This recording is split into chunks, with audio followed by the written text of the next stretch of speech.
Oh man, we're back to the blinding white wall background. I'm so sorry. I hope you're not just blinded by bright white behind me. I tried, the position I'm in is a little bit different, so I thought it made it less blindingly reflective of my light. Trying to get a little color with the pillows here. But I'm packing, and so boxes are everywhere, and so I had no choice but to come back to the blinding white wall until I move, and then hopefully we will have a nice background again. Yeah, I hope you guys enjoyed today's class, and let's go ahead and get right into it.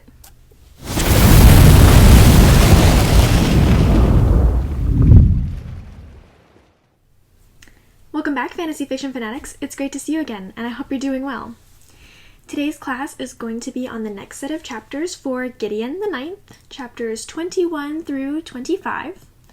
But before we go ahead and jump into that, I would just first like to give a personal thank you to Paul, who recently made a donation through my Ko-fi page. Thank you so very, very much for supporting me and my channel. I do really, truly appreciate your support. If you would like to go ahead and support my channel as well, you can do so through my Ko-fi page. There is a link for it down below. Do not feel obligated in any way, shape, or form. It is only there if you would like to go ahead and do that. But thank you again to Paul for supporting me and that donation. Okay, and of course, let's go ahead and go over our weekly trivia before we jump in as well. So last week's question, the answer was Theros Ironfeld. For those of you who really like my Dragonlance series, I'm sure you knew the answer right away. And our correct answers were from Paul, Christian Gilthanas Face Puncher, Valdemir, and Brendan. And thank you so very much to everyone who went ahead and participated in the question this week. I always appreciate you playing with me, and it's a lot of fun, and I hope that you are enjoying playing as well. If you would like to go ahead and join us in on the question, it goes from Saturday to Saturday. So it's usually changed every Saturday afternoon, and it is on the website, fantasyfictionfanatics.net. If you want to look for it, it is on the right-hand side for desktop. You're going to just scroll down just a little bit and it will be right there. If you're on mobile, you'll probably have to scroll almost all the way down in order to see the question. I hope that you guys are enjoying the questions, and I hope that if you haven't already played with the trivia, that you will go ahead and check it out and play with us and see what you know about fantasy fiction. Alright, let's go ahead and jump right into our recap as always. So we kind of have quite a few things going on in this 5-chapter section.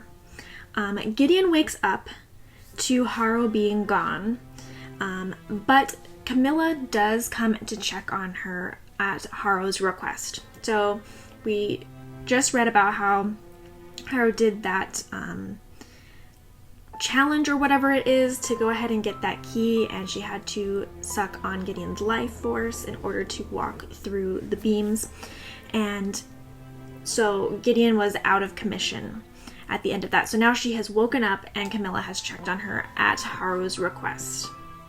Camilla assesses that Gideon is fine even though she should not be, and they both go ahead and leave to get some food. Coronabeth is trying to get her own key, as they do encounter Coronabeth talking to Teacher, trying to get her own key, which leads to the discussion that there are a limited number of keys in this situation, that there's not a duplicate of, every single key for somebody to get them. And then Palamedes leads Camilla and Gideon to Magnus and Abigail's bodies, to where he goes ahead and takes them to the refrigerator that they are being stored in, and they have a discussion there where he takes the ring from Magnus and is hoping to use that ring to trace where his facility key is, because it seems suspicious that the one key that everybody does be able to get is missing. They discuss what is happening and how they should expect to move forward in this situation that's going on. And the next day, Gideon ends up looking for Gideon and finds her to take her and some others that were nearby and overheard the conversation to look at some remains that were incinerated. So they found some fresh, they don't know exactly how fresh, but they saw some fresh remains in the incinerator. It was clear that someone was burned in there. And so they go ahead and go to look at that. And later that day, they end up finding that, looking for Dulcinea because they haven't seen her. And they find that she has been fallen in the rain outside, been there for hours, is very, very weak, and that her cavalier is missing. So, Protesilas, I think is how you would say his name, but he is missing. And he doesn't seem, but they do find that he doesn't seem to be the one that was killed in the incinerator, so they do believe that he is just missing, not killed. Though at first they did wonder if that was the case. And while everyone is discussing what's going on, what the situation is, how they should proceed, Silas from the 8th enters holding Dulcinea's keys and saying that they are now in his care. And from that, the 2nd house decides to duel the 6th house for their keys. The 6th wins, and then the 3rd tries to also immediately after duel the 6th house in order to get their keys. Gideon and Haru do step in, which ends up breaking up that eventuality. They basically step down because Gideon steps in. And then the 6th, the 4th, and the 9th decide to look for Prostilius. I think that's how you say his name, Prostilius. Yeah, and watch over Dulcinea. So they split into 2 teams, though they're together, in order to take care of Dulcinea as well as to look for her cavalier and to see if they can find him or find out possibly what has happened to him. And so Gideon goes down with the 2 members from the 4th. Isaac is killed by a mysterious construct down in the facility while they're looking. And Jean-Marie, his cavalier, is killed shortly after when they're in that locked room that from the key that Gideon and Haru had gotten together, their first key. So they take refuge there. She locks the door. They both end up falling asleep, and Gideon wakes up to find Jean-Marie killed.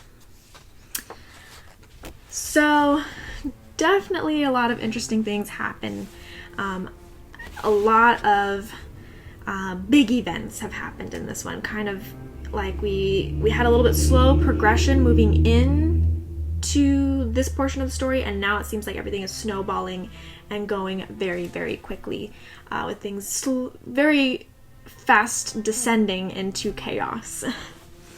I'd really love to know how you're enjoying the story so far. I'm really interested in it and find it very unique from a lot of other books that I have read. This storyline is very, very unique. Which leads me in to the first thing I wanted to talk to you guys about. And this is something that I think is a personal opinion on my part. But I do think that it is important to kind of note where the story is, what the story is becoming at this point. So what I want to talk about is that for me, it feels like we have had a change in type of story or change in feel of the story.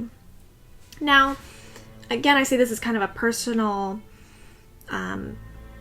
feeling for me, a personal point, because it depends on what you originally thought the story was going to be, or if you had expectations of what the story was going to be and how it was going to go. But I felt like at the beginning of this story, when we first started reading it, it really felt like it was going to be an adventure, goal-based / obstacle, like, you know, goal versus obstacle based story, like a lot of fantasies are. So they start off with this call of being like, okay, Haru's going to become this lictor, but she has to do these trials in order to become this lictor. So they have an adventure where they're going to this new place and they're going to do these different tests, or have this kind of adventure from a goal, and there was going to be obstacles in the way that they were going to have to overcome in order for Haru to reach her goal. And by Haru reaching her goal, Gideon was going to get her goal of being away from the Ninth. So it seemed more like an adventure, goal, obstacle kind of story, which many fantasies do have. And that was my expectation from the way the start of the book set us up. Obviously, I did feel like it was still a unique story because it has very different elements, has the sci-fi elements, the little bit of the horror elements, that kind of stuff. But that was still kind of the impression that I got from how the events were unfolding. Was we were going to see Haru trying to reach her goal, which was going to start the adventure, and then Gideon was going to have to go from there, whether it was going to be to try and escape, whether it was going to be to help her, whether it was going to be, a mix of the two, whether they were going to be at odds or working together. I wasn't sure, but it was going to be kind of the goal of Haru wanting to be a lector and the goal of Gideon wanting to escape, and the obstacles that it is put in place in order to stop the goals, and resulting in some kind of adventure or some kind of crazy events happening because of those obstacles. Instead, we are much more heavily leaning in toward being mystery-based and horror-based type stories. I haven't read a lot of horror-based, so I can't really speak 100% to the validity of the horror elements, other than that it seems very much like what most horror stories have. And we'll talk about that a little bit more as we progress through what I'm trying to present to you. But we had more focus on, the journey to becoming a lector. And now we are much more focused on the events that are taking place right now in the story. And that's why I think it's transitioned into the mystery/horror genre. Kind of those two genres are kind of mixed together right at this moment. So let's go ahead and cover what the mystery elements are. So I do occasionally like to read a good mystery novel. And I did take a class in college that was all about mystery-based, writing mystery-based stories. So we did some writing of mysteries, and we did some reading of mysteries. And this actually reminds me a lot of one of the books I read for that class, which was Agatha Christie's And Then There Was One. And for those of you who don't know what that book is, or are unsure, I know that's one of her more famous ones, but it's basically a murder mystery where this group of people goes to this island where it's just them, and people slowly start dying off until all of the occupants are dead, and then it is revealed at the end who the killer was. But it seems like everyone's turning against each other because there's only the set people on that island there, so they know that one of them must be the killer, until you find that everybody is dead. So there's several dead people now in this small group on this planet, that there's only these people on the planet. So it has that similar element where there's a limited number of cast or characters being put in a place that they are being confined to and not really being able to escape to. We did see toward the beginning, Gideon hears all of the spacecraft plummeting off the side of the cliff. So surprisingly, nobody has tried to escape from here. No one's I'm leaving, I'm out. But there is that knowledge, at least in the back of our minds, that all of the escape pods, or all the pods that they use to shuttles to land on this planet, have fallen into that off the side of that cliff. So we have several dead people now from this small group of people being confined in the same space. And because of that, we've gotten distrust going like it's out of style. Everybody is distrustful of everybody else now. There's accusations, there's people wanting other people's keys because they still want to become a lictor, and they believe that, you know, if they have all the keys, that must be how they're going to get their goal. So we still have the greediness of the goal, and then we have the distrust of people because of this goal, and us because people are dying, and at this point they believe it must be one of the other houses, or that it's a good chance that one of the other houses is killing people off to lessen the competition from getting that goal, even though we have signs that it could be from other sources, because, like, you know, teacher mentions there being some kind of monster or something there. They don't really attribute it to that at this point. They're not able to send for help and investigate. So that also is causing more tensions to rise and more distrust to rise between the characters, because there's no reason for anyone to be truthful. There's no accountability for them. And each character doesn't want to be the next one killed. We have some investigations. We do have a couple of set characters who are intent on investigating these deaths, especially Abigail and Magnus's, since they were the first ones and they are the ones that everyone knows about 100% sure. Then we've had these incinerator, the two that they discovered in the incinerator. So now there's the question of who those were, and they seem to be earlier than when everybody arrived, those deaths. So then it's the question is, why did some people die before they got there, and what is that reasoning? So did they come to a place that already had a killer there? And so then you have the question of the couple of people that we do know that were previously on the first at the first house. What does that mean? I mean, does that make teacher the killer? Though nobody at this point is pointing fingers at teacher. They don't assume that he has anything to do with anything other than stopping them from calling for help of any kind. And then we now have a character that has gone missing. So, for a mystery novel, we've got a lot of elements that come in mystery novels.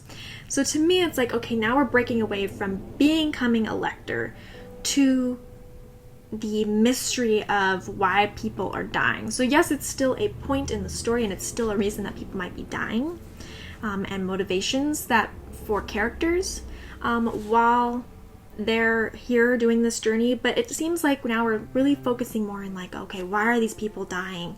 What does it mean for everybody else? How are we going to catch the killer or the monster or whatever else it might be that's killed these people? How do we protect ourselves from being the next one killed? Somebody's missing. Now we've got to investigate the deaths, and we're trying to investigate where this missing person is. And it's all just a big mystery of what is this place, what is happening, who done it. So I feel like the elements that we were focused on have now changed, and in so doing making me feel like we have changed direction into a more mystery type genre.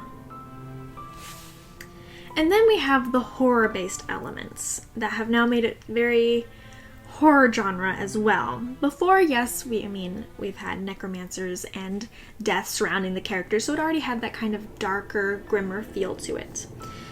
But now we have like actual horror elements embedded into this story. We've got the killing of the fourth house, which has really put us in these horror elements. We've got the messages written in blood for the fourth house. That is right out of, a lot of horror stories. That is a common horror element of having messages written for those to know that they are the next ones to go. We've got the scary skeleton that comes out of nowhere, and it's like a jump scare. Like, you turn around and all of a sudden there's a crazy creature there about to kill you. And then does kill Isaac, unfortunately.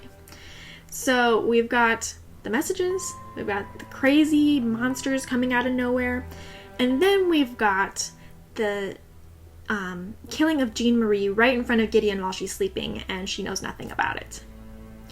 So we've got I was in a vulnerable state, and I could have also been killed because the person next to me was killed while I was sleeping.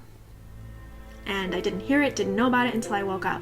And again, we have the message left for Gideon to find after Jean Marie was killed. So that message was not meant for the fourth house. That message was meant for Gideon or for others that would then see it. So they're in this locked room that no one else is supposed to have a key to. The monster didn't seem to break down the door, at least as far as we know. We haven't actually surveyed the room from this. We just have Gideon waking up and looking at Jean Marie. But if he did break down the door, you would think that Gideon would wake up. You would think that Gideon would wake up from the struggle of the kill, but she didn't. Instead, all of it happened silently. And some reason Gideon is still alive because the monster didn't kill her. Or whoever came in. It doesn't necessarily have to be that monster. It could have been a person that came in and killed Jean Marie without Gideon knowing. So now we've got the two blends of the mystery novel type tropes and the mystery novel type feel to it, and then we've got the horror feel mixed together into making a scary mystery novel here. So for me, not having many, I don't think I've read actually any fantasy novels that have these mystery and horror elements. I do think it is very unique. It does make it seem like, okay, what are we gonna do next? But definitely for me at least changes the feel and the tone of what kind of story we're telling. Before, it seemed much more like the story was going to be focused on becoming a lictor for Haru and trying for Gideon to try and escape, and how that was going to go about happening, and based on them wanting to do those things, what obstacles and kind of adventures that they were going to be thrown into. Especially with them going to this whole new planet, it could have been anything, you know, you could have come to a place that could have been any kind of world at all. But now it's definitely turned into instead of having these trials and these obstacles, we've slowly, and then here we've kind of like, bam, it's a mystery horror feeling genre now. And like I said, I think that might just be me. It really depends on what your view of this story was originally. And I would love to hear if for you the tone changed, if for you things turned out different than you expected, or if this is kind of what you expected to happen and was inevitable from the start. I would love to hear your thoughts and feelings and where you thought the story was going. If you had that same feeling of change, or if you felt like they built this up to be this kind of story. And the next thing I'd like to talk about is another change that we have seen in these chapters. And that is the change in the relationship that the Ninth has with the other characters. And by the Ninth, I mean both Gideon and Haru. So we have seen kind of a build up to this, but definitely at this point, we have seen the official change in relationship between the Ninth characters and some of the other characters in our story. And the first change that we've really seen is that Gideon has dropped all sense of being a pious nun and taken a vow of silence. Completely dropped this pretense that they had of her being a proper Ninth nun cavalier who never speaks. She kind of dropped it a couple times previously, but now she's not even trying to pretend, and Haru is not asking her to try to pretend that she doesn't speak and that she hasn't taken this vow. In fact, we have had some funny moments where they address the fact that she speaks and whether they prefer her speaking or not speaking. But completely drops all pretense, and Haru does not expect her to keep up this pretense anymore. She does not dig at her. She does not say like, doesn't have conversations with her, doesn't make her go back to being silent, nothing. So the whole proper ninth kind of mode has gone out the window, which has made things easier for both of them in the fact that now they are able to both communicate with the other people around there, and makes it so that way Gideon can be more involved and build these trust between a little bit of trust between some of the other houses that have banded together a little bit. And so she's fully engaged with these other characters. She's truly building relationships with them. She's fully engaging and talking freely, exactly how she usually does. Some of the characters like that, some of them don't, some of them like it better, some of them don't. But at least with the sixth, they are building a little bit of a bond, and she is building that through talking and speaking to them.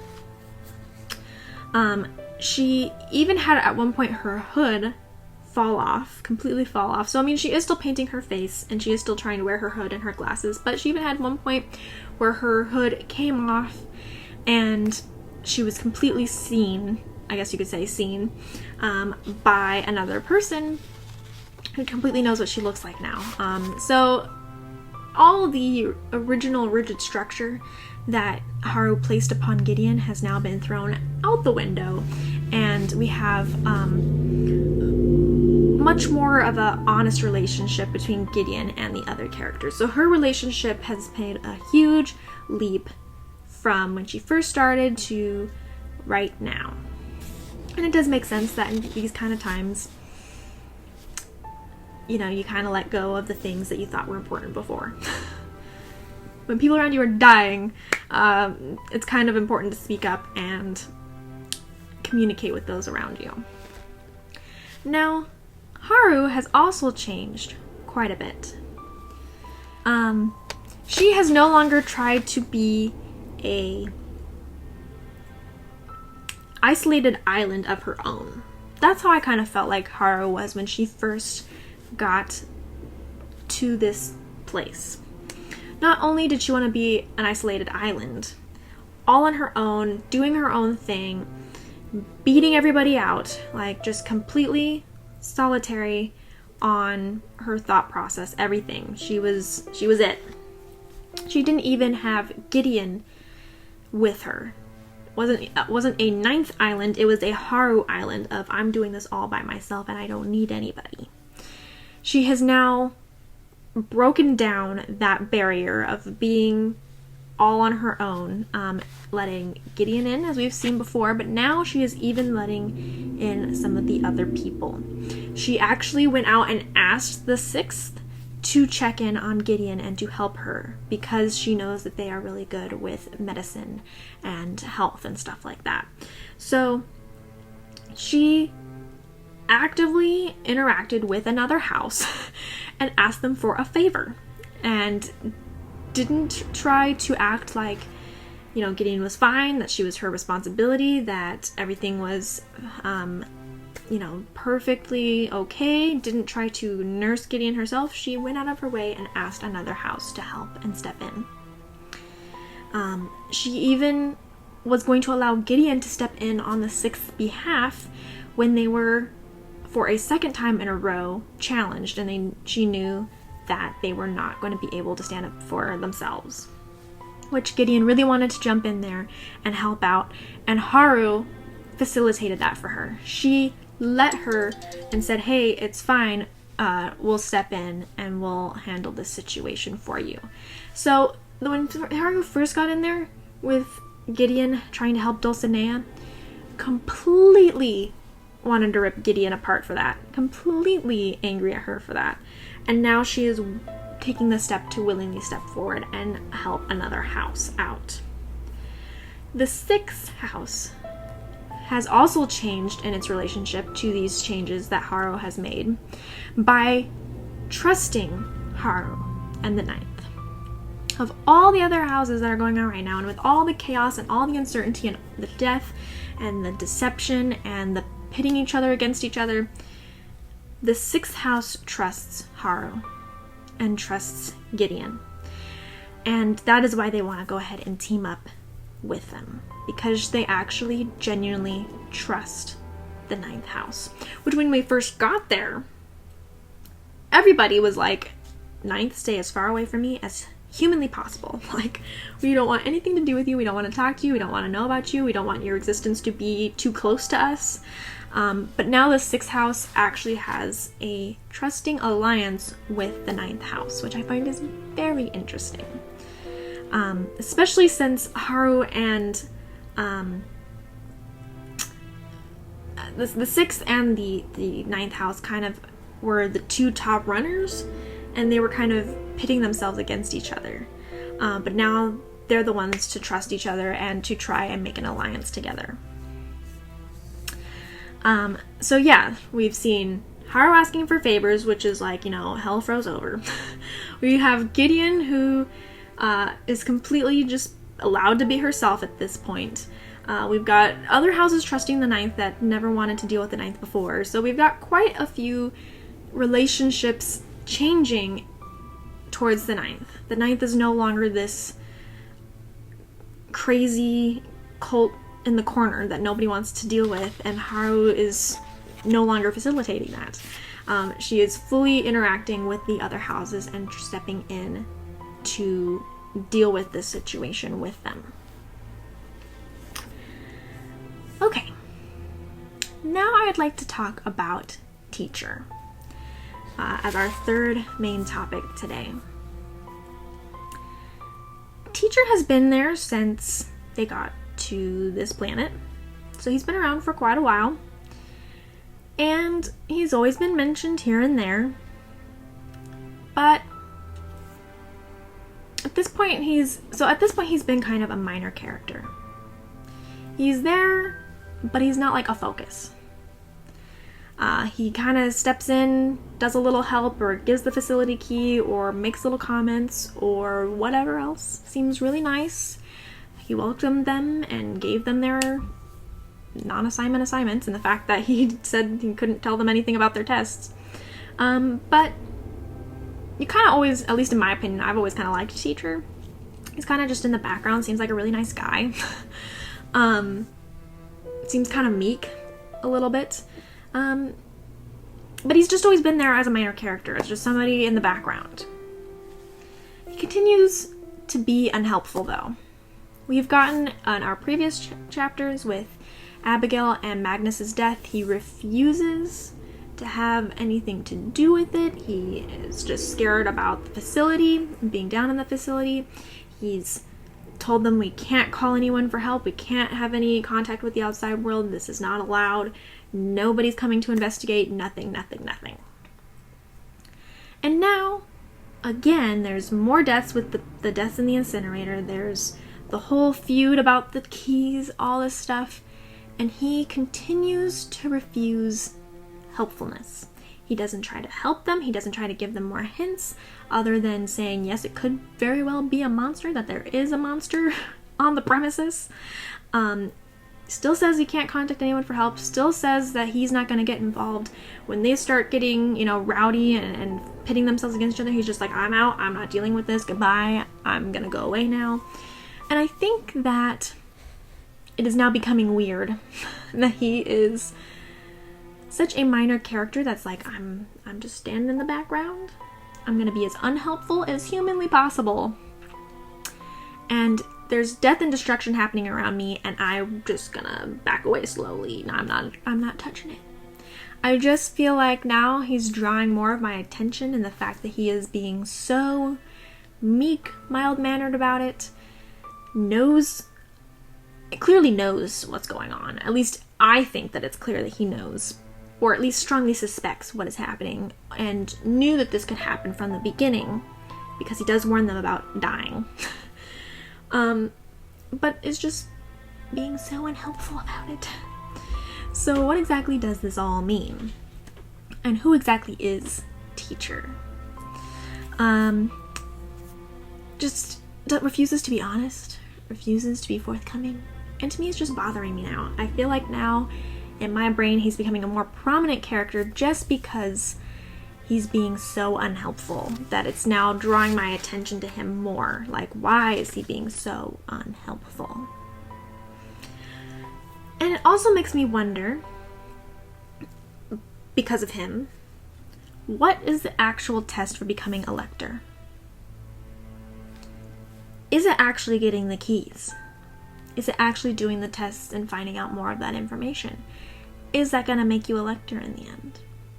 Or is it whatever's happening to these people?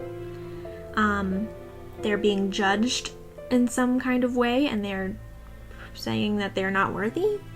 Is it because of this monster? Is it solving this mystery? Like, I don't know. And it seems like teachers should know what the test is.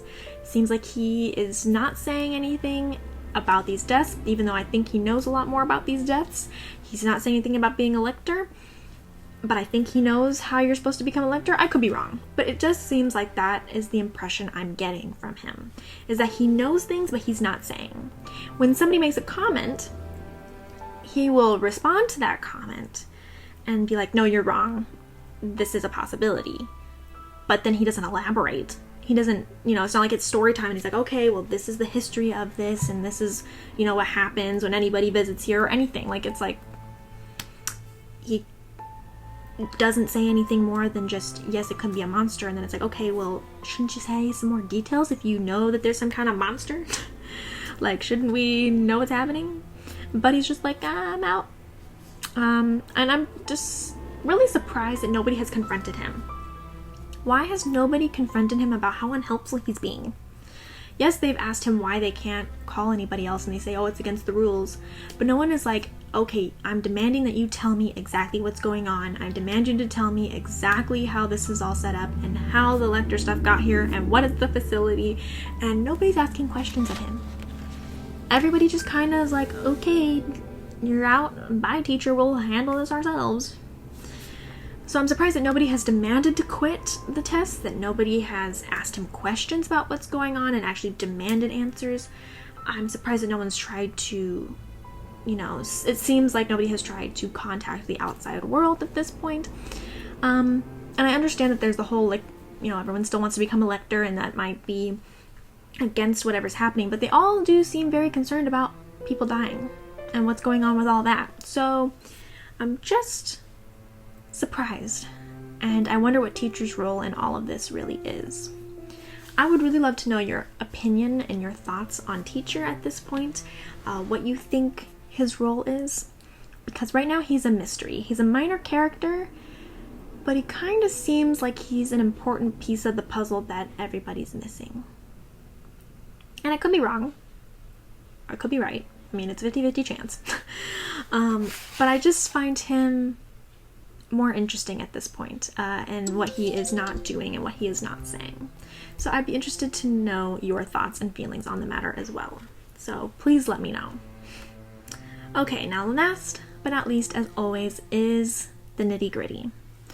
And the first nitty gritty that I would like to talk about is more just something I just wanted to bring attention to everyone because I thought it was funny, and really shows Gideon's personality. And that is Gideon's comments about shortening Sextus Palamedes' name. For my version on the Kindle, it's page 274.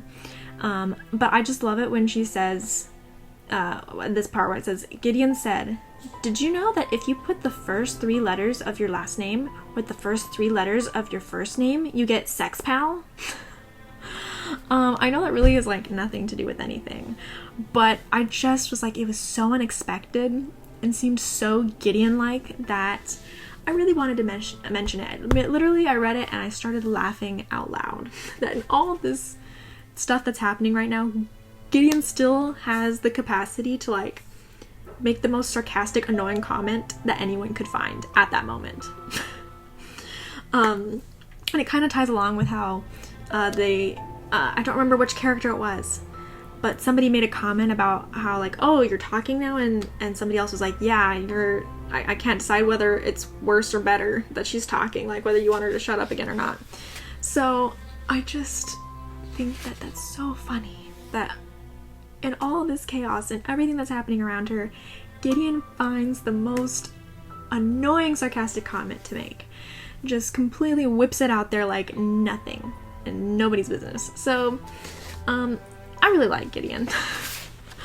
I really like Gideon. She's got a good heart, and she is such a strong person, and also has that sarcastic, annoying type personality that I like in a lot of main characters, where they're in danger or they're having a rough time and they deal with it by making bold, crazy statements that you think are going to get them killed or make the situation worse. And you're always questioning their judgment about why they would make those kind of comments. And I just always think that those are the most fun characters to read about. And second, for this Nitty Gritty, is why only kill Jean Marie? Why did that creature or whatever killed Jean Marie? Why didn't it also kill Gideon while she was right there? And why was it so focused on the fourth? So I just have these questions about what exactly is going on. They killed the fifth first. Abigail and Magnus died first. And they didn't have a gruesome death. I mean, they couldn't even tell how they died or what happened. There was no messages, there was no nothing else that I remember. Please let me know if I'm remembering it wrong. But I don't remember it being, a crazy, messy death. They just were found dead. But this one is like truly targeting the fourth. They've got the messages, written messages. Isaac's torn apart. Jean Marie is then, gruesomely killed, and then her blood was used to write Sweet Dreams. And it was clearly only for Isaac and Jean Marie. It was clearly for the fourth. We had the fifth, and then the fourth. Well, why not the 6th, 7th, 8th, or 9th houses? Why not 2 or 3? We're not going in an order that would make sense unless we're starting from the middle and going one way and then going the other way. I don't know. It's just like, and it's like, why specific person? I mean, Gideon was right there. They could have easily been killed. Why specifically Jean Marie? So something more is going on. And the question is, what is it and why? So hopefully we'll find some of those answers moving forward. Okay, that is it for my discussion today on our next set of Gideon chapters. Go ahead and read chapters 26 through 30. Let me double check really quick. I did not write it down this time, which I'm sure doesn't surprise you. I seem to have to look it up a lot lately. So 26, which would be pages 289 to 328 for the Kindle version, at least. Might be different for paperback if you're reading on paperback. So go ahead and read those chapters next. For our next discussion, things are really starting to get going. Things are really starting to heat up.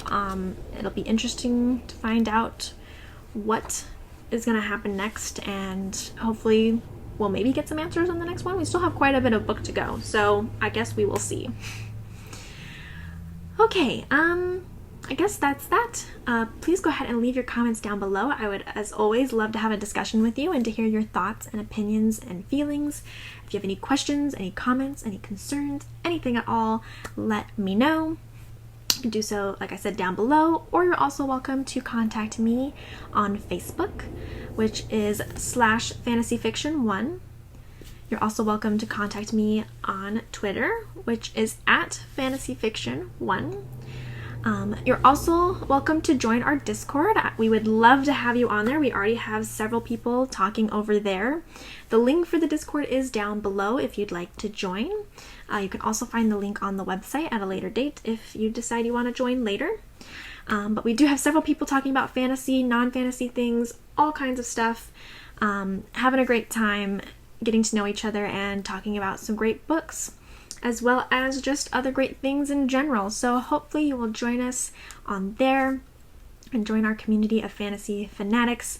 And then you have some other people that can talk to you about the love of other books and recommendations and all that kind of stuff. So we would love to see you on there, and you are also welcome to contact me on there, since I am on there quite a lot chatting and getting to know all of you guys. So hopefully we will see you there. If you'd like more content from me or different content from me, you are welcome to jump over to the blog, fantasyfictionfanatics.net. That is where our trivia question is from the beginning, as well as book recommendations, book reviews, fantasy topic discussions, all kinds of stuff over there. Those are a little bit more succinct, shorter pieces as well. So if you're looking for something a little bit shorter that's still fantasy fiction related, you can pop over there and see what you might like to read.